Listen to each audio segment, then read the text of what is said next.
Good morning class. Here is the solution of chapter 2nd NCERT exercise. Question number first, fill in the blanks. First का A है, microorganisms can be seen with the help of a microscope. B, blue-green algae fix nitrogen density directly from air to enhance fertility of soil. C, alcohol is produced with the help of yeast. D, cholera is caused by bacteria. Question number second, solution answer is not given here. I am telling you what is the right answer. Yeast is used in the production of alcohol. The A का second alcohol. B, the following is an antibiotic. Second, streptomycin. Career of malaria causing protozoan is, protozoa का career कौन है, किसके through, mosquito जब हमको bite करता है तो mosquito it's like a career कि उसके ऊपर प्रोटोजोआ आता है और फीमेल एनाफिलिस मॉस्किटो के ऊपर, और वो हमारे अंदर डिसीज़ कॉज करता है. तो career of malaria causing protozoan is female Anopheles mosquito. D, the most career of communicable disease. Most common career क्या है कम्युनिकेबल डिसीज़ का? What is house fly. E, the bread और इडली डफ राइजेज बिकॉज ऑफ ब्रेड और इडली उसका size बढ़ता है, reason क्योंकि growth of yeast cells. C, E का है third, growth of yeast cells. F, the process of conversion of sugar into alcohol. हम शुगर से अल्कोहल में कन्वर्जन की प्रोसेस को हम क्या बोलते हैं? Third, fermentation. Question number third है, match the column. Bacteria causing cholera. हम जानते हैं कॉलरा डिसीज़ किसके थ्रू होती है? बैक्टीरिया के थ्रू. और सेकंड है राइजोबियम फिक्सिंग नाइट्रोजन. राइजोबियम जो बैक्टीरिया होता है वो नाइट्रोजन को फिक्स करता है. थर्ड है लैक्टोबैसिलस सेटिंग ऑफ कर्ड. हम देखते हैं मिल्क से कर्ड का फॉर्मेशन किसके थ्रू होता है? वो लैक्टोबैसिलस के थ्रू. फोर्थ है yeast baking of bread. Yeast का हम यूज़ करते हैं ब्रेड की बेकिंग में, ठीक है, बेकिंग ऑफ ब्रेड.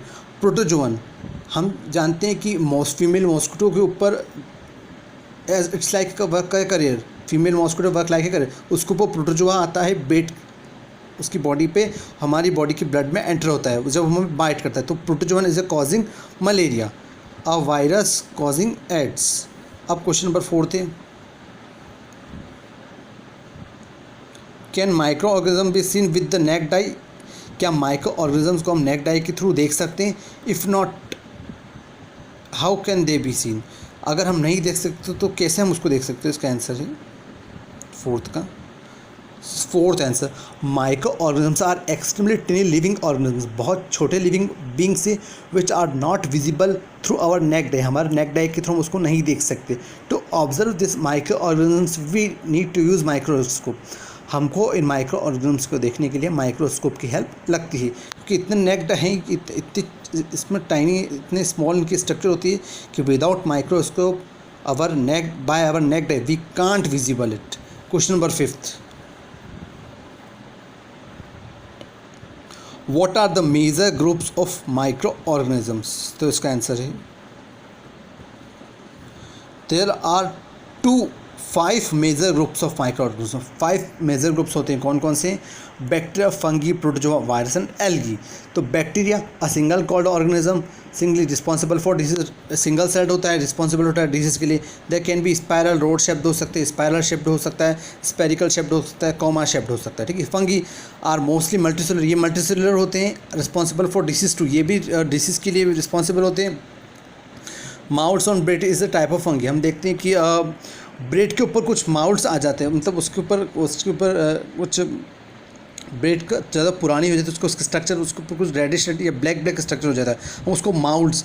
तो it's a type of fungi. Protozoa हमने जस्ट पढ़ा, malaria causing protozoa. Female Anopheles mosquito के ऊपर प्रोटोजोआ बैठ के आता है मलेरिया. तो प्रोटोजोआ कैन बी यूनिसेलुलर और मल्टीसेलुलर. ये या तो यूनिसेलुलर से मतलब होता है सिंगल सेल्ड, और मल्टीसेलुलर से मतलब बहुत सारे सेल. या तो ये यूनिसेलुलर होगा या फिर मल्टीसेलुलर होगा. And they are harmful to humans and other organisms. या तो ह्यूमंस के लिए अदर ऑर्गेनिजम्स के लिए क्या हो गया? Harmful. Example amoeba and plasmodium and protozoa. Next है virus. Virus are disease causing micro organisms which can only divide into a host organism cell. अब वायरस डिसीज कॉजिंग करने वाला माइक्रो ऑर्गेनिजम्स होता है जो कहाँ डिवाइड हो सकता है? केवल होस्ट, आई मीन टू से जो बॉडी, जिसकी बॉडी के अंदर वो एंटर कर दिया, एंट्री हो गई है, उसके अंदर डिवाइड होगा. It can affect plants as well animals. Plants और एनिमल्स दोनों को अफेक्ट कर सकता है। Example HIV virus for humans के अंदर HIV वायरस जो कि ह्यूमन इम्यून वायरस है, and TMV virus for plants, plants के अंदर TMV वायरस। इसके अलावा बहुत कॉमन एग्जांपल आजकल चल रहा है कोरोना वायरस, ठीक है। It's also type of virus micro organism, ये भी बॉडी में हमारे एंट्री हो जाती है, उसके बाद इस वायरस की हमारी बॉडी के अंदर ग्रोथ होती है। इट्स हार्मफुल फॉर अस, ठीक है। Algae are the only micro organisms which are multi cellular has photosynthesis pigment. अब ये माइक्रो ऑर्गेनिजम्स जो है, जो कि एक ही अकेला ऐसा माइक्रो ऑर्गेनिजम्स जिसकी सेल्स बहुत ज़्यादा होती है, इसलिए इसको multi cellular as had photosynthesis pigment. इसके अंदर फोटोसिंथेसिस पिगमेंट्स होते हैं। आप देखते हो ग्रीन होता है, आप देखते हो ना बारिश के दिनों में कहीं भी दीवारों के ऊपर कहीं भी ग्रीन सा पिगमेंट सा जम जाता है, हम उसको क्या बोलते हैं? Algae. Algae are also known as the precursor of plants, example spirogyra, chlamydomonas ETC। Question number 5 के बाद क्वेश्चन नंबर 6 थे। Name the microorganisms which can fix atmospheric nitrogen in the soil। तो इसका आंसर है क्वेश्चन नंबर 6 का bacteria like rhizobium can fix atmospheric. हमने पढ़ा है राइजोबियम बैक्टीरिया जो एटमॉस्फेयर की नाइट्रोजन को फिक्स करता है और सॉइल के लिए useful. Bacteria like rhizobium can fix atmospheric nitrogen in the soil and make it so much nitrogenous compound form करेगा which can be taken up by the plant, जो plants के through observe कर ली जाएंगे। Plants use this micro nitrogenous compound to make proteins and other important compounds. Plants nitrogenous compound का use करते हैं proteins और इंपॉर्टेंट कंपाउंड बनाने में। एग्जांपल है rhizobacteria and blue green algae, BGA। मैंने आपको बताया था BGA blue green algae have capacity to fix nitrogen. इनका राइजोबैक्टीरिया और ब्लू ग्रीन एल्गी जो होते हैं इसके अंदर नाइट्रोजन को फिक्स करने की कैपेसिटी होती है। Question number 7, write 10 lines on usefulness of micro organism in our lifes. हमारी लाइफ में 10 यूज़ क्या होंगे इन माइक्रो ऑर्गेनिजम्स के? तो आंसर है क्वेश्चन नंबर 7 का।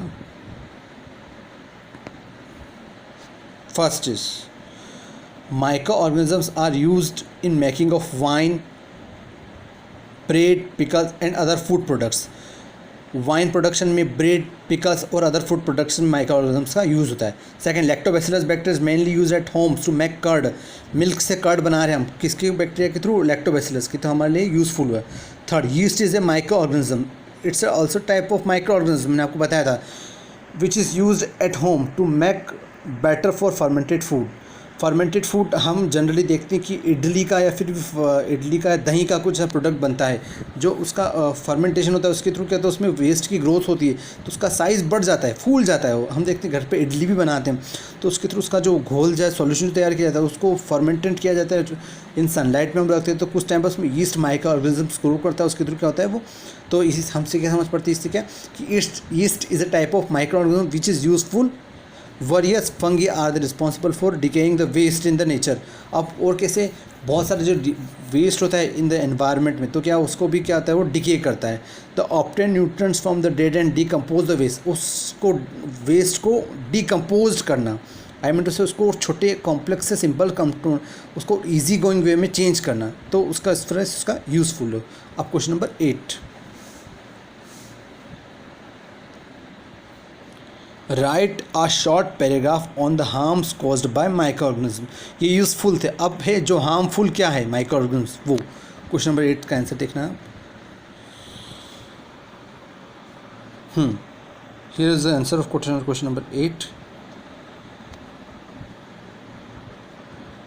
Micro organism are responsible for various disease. बहुत सारी बीमारियाँ होती हैं in human and plants.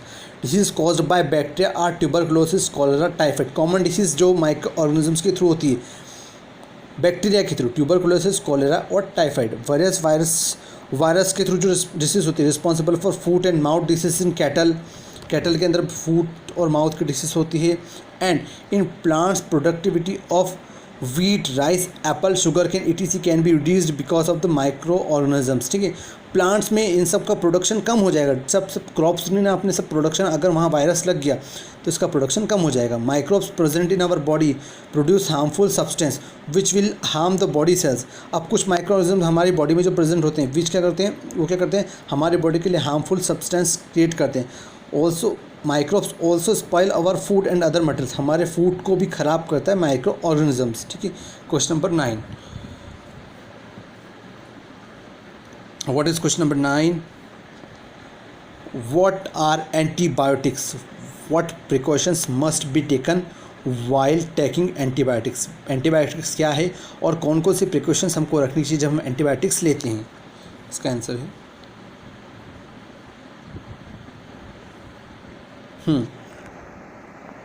Antibiotic are the drugs और मेडिसिन्स. ये ड्रग्स या फिर मेडिसिन है which we take to kill disease causing micro organism. ऐसे माइक्रो ऑर्गेनिजम्स को हम किल करने के लिए एंटीबायोटिक यूज़ करते हैं जो डिसीज़ कॉज करते हैं. Antibiotics are produced from the micro organism.